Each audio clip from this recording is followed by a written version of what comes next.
When 9-year-old Emma Martinez raised her trembling hand in the back of her London classroom that Tuesday morning, she had no idea her simple question about butterflies would change everything. The woman sitting cross-legged on the carpet beside her wasn't just any visitor, she was Queen Camilla, and what happened next would prove that sometimes the most powerful moments happen in the most ordinary places. This is the true story of how a nervous schoolgirl, a curious classroom, and a queen who refused to be treated like royalty created a morning that none of them would ever forget. The autumn sunshine filtered through the tall windows of Millfield Primary School in East London, casting dancing shadows across the colourful displays that covered every inch of the classroom walls. Mrs. Sarah Chen had been teaching for 15 years, but she had never felt quite this combination of excitement and terror coursing through her veins. Today was different. Today, Queen Camilla was coming to visit her Year 4 classroom. The morning had started like any other. Children shuffled in with their backpacks dragging behind them, some still robbing sleep from their eyes, others chattering excitedly about the weekend's football matches or the new video game their older brother had let them try. Mrs. Chen watched them settle into their usual routines, knowing that in just 2 hours, their ordinary Tuesday would become anything but ordinary. Emma Martinez sat in her usual spot near the back corner, her dark curls falling across her face as she carefully arranged her pencils in perfect parallel lines on her desk. Emma was one of those children who preferred the safety of routine and predictability. Large crowds made her nervous, and the thought of meeting actual royalty had kept her awake most of the night, staring at her bedroom ceiling and practicing what she might say if the Queen spoke to her directly. At the front of the room, Marcus Thompson was already bouncing in his chair with barely contained energy. Marcus had a talent for asking the most unexpected questions at the most unexpected moments, and Mrs. Chen found herself silently praying that today he would remember their discussion about appropriate royal etiquette. Last week, when the local librarian had visited, Marcus had interrupted her reading to ask if she had ever seen a real ghost. Mrs. Chen shuddered to think what might pop out of Marcus's mouth in front of the Queen. The other 26 children in the class represented a beautiful tapestry of backgrounds and personalities. There was Aisha, whose family had moved from Somalia 3 years ago and who had become the unofficial class translator for newer students. James sat near the window, his notebook already filled with detailed drawings of the school's garden, which had become his passion project.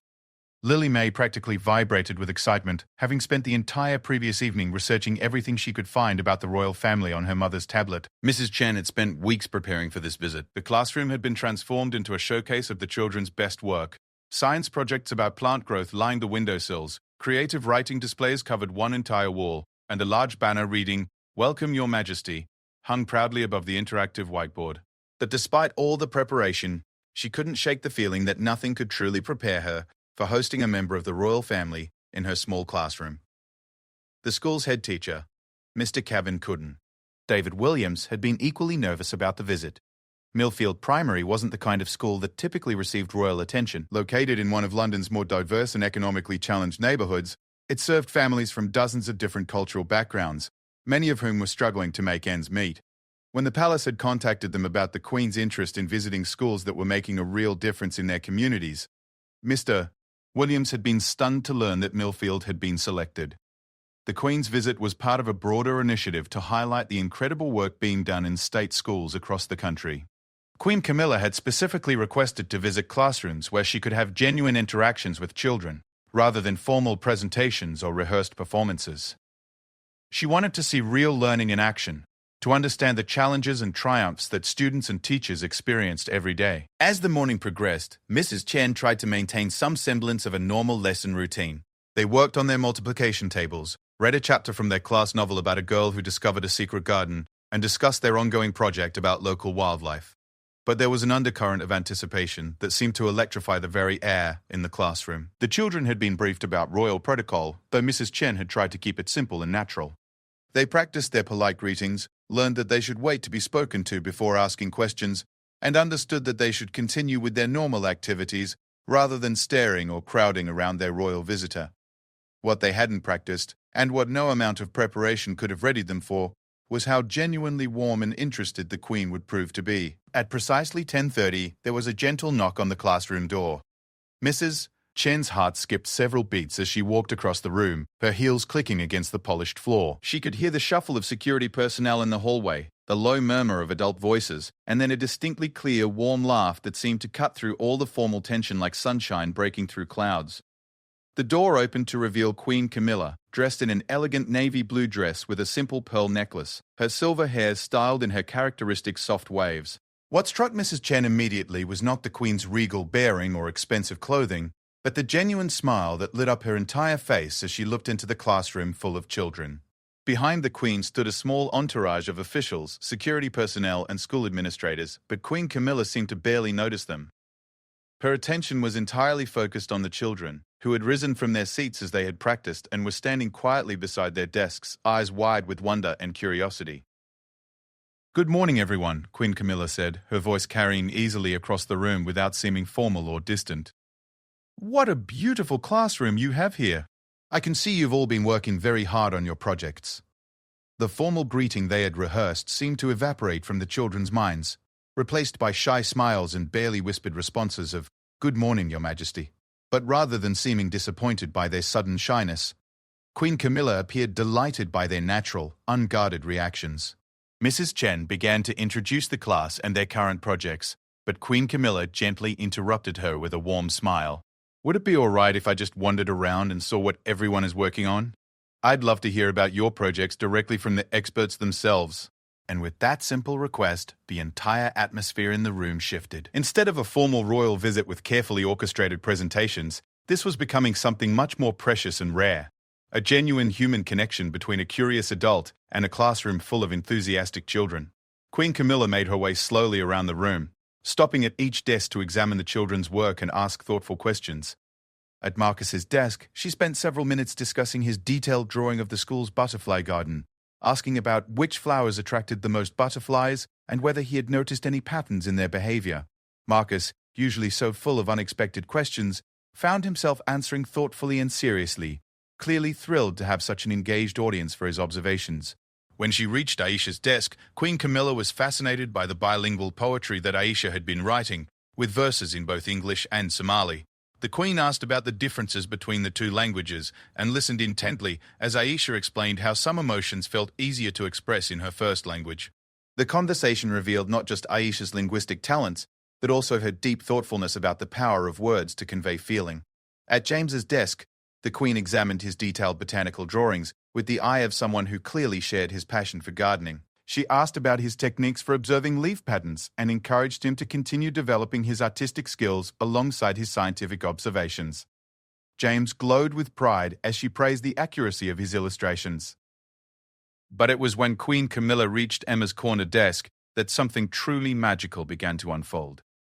Emma had been growing increasingly nervous as the Queen moved around the room, her hands trembling slightly as she pretended to focus on her mathematics worksheet. When the Queen approached her desk, Emma's eyes remained firmly fixed on her pencils, too overwhelmed to look up. Queen Camilla seemed to sense Emma's nervousness immediately.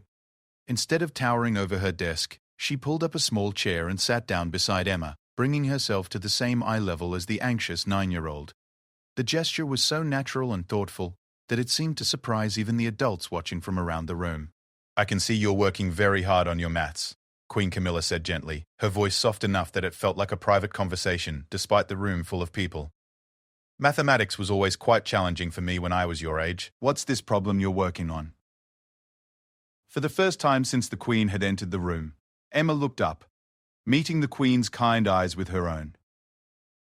There was something about the Queen's admission of her own childhood struggles with mathematics that seemed to give Emma courage. In a voice barely above a whisper, she began to explain the word problem she was solving, about a butterfly that visited different flowers in a garden.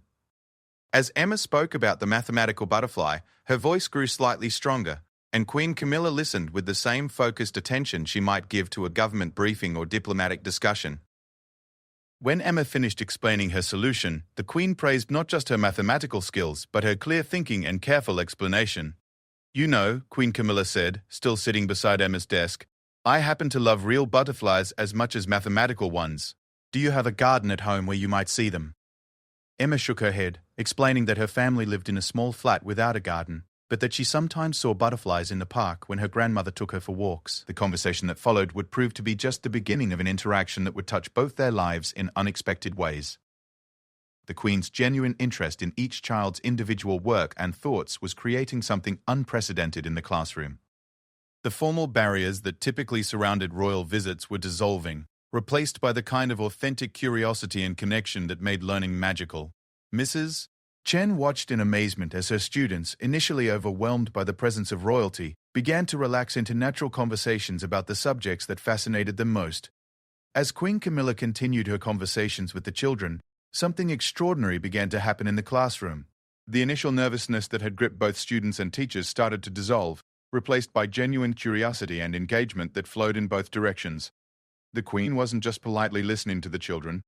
She was asking follow-up questions that showed she was truly interested in their thoughts and ideas. Mrs. Chen watched in fascination as Marcus, emboldened by the Queen's enthusiastic response to his butterfly garden drawings, began to share his theory about why certain flowers attracted more butterflies than others. He had noticed that the purple lavender bushes in the school garden were always covered with different types of butterflies, while the red roses nearby rarely attracted any at all. Queen Camilla listened intently, asking whether he had observed this pattern consistently over time and encouraging him to keep detailed records of his observations. "You know, Marcus," the Queen said, leaning forward with genuine interest. "What you're describing sounds like real scientific research." Have you considered keeping a nature journal where you could record your observations every day? Scientists make their greatest discoveries by noticing patterns just like the ones you're seeing. The suggestion sparked immediate excitement not just in Marcus, but in several other children who had been listening to the conversation. Lily May raised her hand tentatively and asked if she could start her own nature journal about the birds that visited her balcony bird feeder. James wondered if he could use his drawing skills to illustrate the changes he observed in the school garden throughout the seasons. What was remarkable was how naturally Queen Camilla transitioned from one conversation to another, making each child feel as though their particular interests and observations were the most important thing in the world.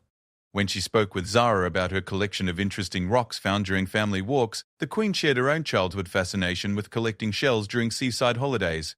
When she examined her son's careful handwriting practice, she mentioned how much she still enjoyed writing letters by hand, even though most people use computers for everything now. The conversation with Emma continued to develop in unexpected directions. After discussing butterflies and gardens, Queen Camilla had noticed Emma's reading book tucked beside her mathematics worksheet. It was a story about a young girl who felt nervous about starting at a new school, and the Queen asked Emma if she enjoyed reading stories about characters who faced challenges similar to her own. Emma nodded shyly, explaining that she often felt nervous in new situations, and that reading about characters who overcame their fears helped her feel braver. The conversation that followed revealed Emma's deep love of stories and her dream of someday writing her own books about children who found courage in unexpected places. Writing stories is one of the most powerful things anyone can do, Queen Camilla said, her voice filled with conviction. Stories help us understand ourselves and others better. They can make lonely people feel less alone, and they can help shy people discover their own strength. Have you tried writing any stories yourself? Emma admitted that she had written some short stories in her notebook at home, but she was too embarrassed to share them with anyone. The Queen's response surprised everyone in the classroom, including the adults who had been observing the interaction. "I understand exactly how you feel," Queen Camilla said. "I felt the same way about my own writing when I was younger. Even now, I sometimes feel nervous about sharing things I've written with other people. But do you know what I've learned? The stories that feel most frightening to share are often the ones that other people need to hear most." The Queen went on to explain that she had written several books over the years, and that each time she submitted a manuscript to her publisher, she still felt the same butterflies in her stomach that Emma was describing. The revelation that even the Queen felt nervous about sharing her creative work seemed to astonish the children, who had assumed that being royal meant never feeling uncertain or afraid. Mrs. Chen realized she was witnessing something far more valuable than a typical school visit. The Queen wasn't just engaging with the children's academic work, she was having honest conversations about creativity, fear, perseverance, and the courage it takes to share something meaningful with the world. These were life lessons that would stick with the children long after they had forgotten the specific details of the royal protocol they had practiced. As the visit continued, Queen Camilla asked if she could sit on the carpet with the children for their regular story time. Mrs. Chen had planned to skip their usual reading session because of the visit, but the Queen's request delighted the entire class. The sight of Queen Camilla sitting cross-legged on the colorful classroom carpet, surrounded by 28, 9, and 10-year-olds, was both surreal and completely natural at the same time. The book Mrs. Chen had chosen for that week was a story about a community garden where children from different backgrounds worked together to grow vegetables and flowers. As she read, Queen Camilla occasionally asked thoughtful questions that helped the children think more deeply about the story's themes of cooperation, patience, and celebrating differences. When the story described how the children in the book had to wait weeks for their seeds to sprout, Queen Camilla asked the class about times when they had to be patient for something important. The responses revealed beautiful insights into the children's lives and experiences. Aisha talked about waiting for letters from her grandmother in Somalia. Marcus described watching butterfly eggs turn into caterpillars and then into butterflies in the school garden. Emma shared how she was waiting for her baby cousin to be born so she could teach him all her favorite stories. The conversation about patience naturally led to discussions about hope, growth, and the importance of taking care of things that couldn't take care of themselves. Queen Camilla shared her own experiences with gardening, describing how she had learned to be patient with plants that took several years to fully establish themselves, and how the most beautiful flowers often came from the most unlikely seeds. Growing things teaches us so much about life, she told the children. Plants need the right soil, enough water, plenty of sunshine, and most importantly, time. People are quite similar, really. We all need the right environment, enough care and attention, and time to grow into who we're meant to become. The metaphor resonated deeply with the children, who began making connections between caring for plants and caring for friendships, learning new skills, and working toward their dreams. The conversation revealed the profound wisdom that emerged when adults took children's thoughts seriously and created space for them to express their developing understanding of the world. When one of the children asked Queen Camilla what she had wanted to be when she grew up, her answer surprised them. She explained that when she was their age, she hadn't dreamed of being a queen at all. She had wanted to be a teacher, then later a writer, and had imagined traveling to different countries to learn about how children lived all around the world. Life rarely turns out exactly the way we expect it to, she said, but that doesn't mean our childhood dreams aren't important. All of those things I wanted to do as a child have helped me in my role now. My love of learning helps me understand the work that teachers and students do together. My interest in writing helps me communicate with people more clearly. And my curiosity about different cultures helps me appreciate the beautiful diversity in classrooms like this one.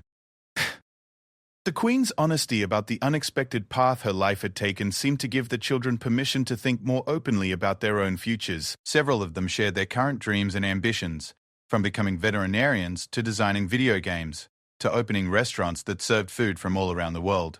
What struck Mrs. Chen most powerfully was how Queen Camilla responded to each child's dreams with equal enthusiasm and thoughtfulness, whether they aspired to become scientists, artists, teachers, or professional football players. She asked follow-up questions that helped the children think about the steps they might take to pursue their interests. And she shared examples of people she knew who had followed similar paths. When Hassan mentioned his dream of becoming a doctor to help people in his family's home country of Afghanistan, Queen Camilla spoke about the doctors she had met, who worked with international medical organizations. When Priya expressed interest in designing clothes, the Queen mentioned fashion designers who created beautiful garments while also working to make the clothing industry more sustainable and fair to workers around the world. The Queen's ability to connect each child's individual dreams to larger purposes and meaningful work was creating an atmosphere of possibility and hope that seemed to energize the entire classroom. The children were beginning to see their own interests and talents not just as personal hobbies, but as potential contributions to their communities and the wider world. As the morning progressed, it became clear that this visit was transforming not just the children's day, but their understanding of their own potential. Queen Camilla's genuine interest in their thoughts and dreams was showing them that their ideas mattered, their creativity had value, and their future contributions to the world were already beginning to take shape in their current interests and passions. The formal boundaries that had initially defined the visit continued to dissolve as natural curiosity and authentic connection took their place. What had begun as a royal obligation was becoming a mutual exchange of ideas, stories, and dreams that enriched everyone present. The children were discovering that even queens had once been young people with uncertainties and aspirations, while Queen Camilla was reminded of the boundless imagination and wisdom that emerged when children felt safe to express their authentic thoughts and feelings. As the visit entered its final phase, Queen Camilla made a request that surprised everyone in the room, including her own staff members who had been quietly observing from the back of the classroom. She asked Mrs. Chen if the children might be willing to share some of their creative writing with her. The request was spontaneous, not part of the carefully planned itinerary that had been developed for the visit, but it emerged from the Queen's genuine interest in the stories and ideas that the children had mentioned throughout their conversations. Mrs. Chen looked around the room at her students, many of whom had mentioned their own writing projects during their individual conversations with the Queen. Emma, who had shared her secret dream of writing stories about brave children, looked simultaneously excited and terrified by the possibility. Marcus raised his hand immediately, eager to share the detailed observations he had been recording about the school's wildlife. Lily May practically bounced in her seat at the chance to read from the adventure story she had been writing about a girl who travelled through time to visit different historical periods. What happened next would become one of the most memorable moments in Millfield Primary School's history. One by one, children began volunteering to share pieces of their creative work, and Queen Camilla listened to each contribution with the focused attention and thoughtful response that she had shown throughout the morning. James shared a detailed description he had written about the changes he observed in the school garden throughout the different seasons, complete with illustrations he had drawn to accompany his observations. Queen Camilla was genuinely impressed by the scientific accuracy of his descriptions and the artistic skill of his drawings, suggesting that he might consider combining his interests in art and science by pursuing botanical illustration. Aisha read a beautiful poem she had written in both English and Somali about missing her grandmother, who still lived in Somalia. The poem captured the complex emotions of loving someone who lived far away, and the ways that memories could provide comfort during difficult moments. Queen Camilla's response was deeply moved, and she asked thoughtful questions about how Aisha managed to capture the same emotional meaning in both languages. When Marcus shared his detailed observations about butterfly behavior in the school garden, Queen Camilla was fascinated by his systematic approach to recording data and his thoughtful analysis of the patterns he had observed. She encouraged him to continue developing his research skills and suggested that he might enjoy participating in citizen science projects where children contributed their observations to real scientific research. Lily May read an excerpt from her time travel adventure story, featuring a modern girl who found herself transported to Victorian London and had to use her contemporary knowledge to solve historical mysteries. Queen Camilla was delighted by the creative plot and the careful historical details that Lily May had included in her story, praising her research skills alongside her imaginative storytelling. But it was Emma's contribution that created the most powerful moment of the entire visit. After listening to her classmates share their work with such confidence and enthusiasm, Emma found herself raising her trembling hand to volunteer. Mrs. Chen looked at her in surprise, knowing how difficult it was for Emma to speak in front of groups, but Queen Camilla's encouraging smile seemed to give Emma the courage she needed. Emma's story was about a shy butterfly who was afraid to leave its cocoon because it worried that its wings might not be as beautiful as those of the other butterflies in the garden. The story described the butterfly's internal struggle between safety and growth, and how it eventually discovered that its unique wing patterns were exactly what the garden needed to attract new types of flowers that had never grown there before. As Emma read her story aloud, her voice grew stronger and more confident with each paragraph. The metaphor of the butterfly emerging from its cocoon clearly reflected her own journey from shyness towards self-confidence, and the story's message about the value of uniqueness resonated powerfully with the entire classroom. When Emma finished reading, there was a moment of complete silence in the room. Then Queen Camilla began to clap, and the entire class joined in with enthusiastic applause. But more meaningful than the applause was the Queen's response to the story itself. Emma, Queen Camilla said, her voice filled with genuine admiration, "That was one of the most beautiful and wise stories I have ever heard. You have captured something very important about courage and about the value of being exactly who you are meant to be.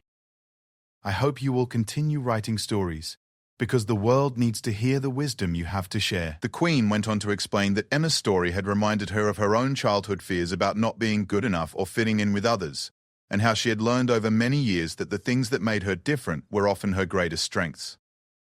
The conversation that followed touched on themes of self-acceptance, courage, and the importance of authentic self-expression that resonated with children and adults alike. As the formal visit time drew to a close, Queen Camilla made another unexpected request. She asked if she could exchange contact information with the school, not for official purposes, but because she wanted to hear about the children's continued progress with their writing, their scientific observations, and their various creative projects. She was particularly interested in following Emma's development as a storyteller and Marcus's ongoing research about butterfly behavior. The Queen also made a commitment that surprised everyone present. She offered to arrange for the children to visit the palace gardens during the spring, when the butterfly populations would be at their peak, so that Marcus could conduct his observations in a different environment and compare his findings with what he had observed at school. She suggested that Emma might write a story about the visit and that the other children could contribute their own creative responses to the experience. Mrs. Chen realized that what had begun as a single school visit was evolving into an ongoing relationship between the Queen and her students. This wasn't just a ceremonial appearance that would be quickly forgotten. It was the beginning of genuine mentorship and support that would continue to influence the children's development long after the visit ended.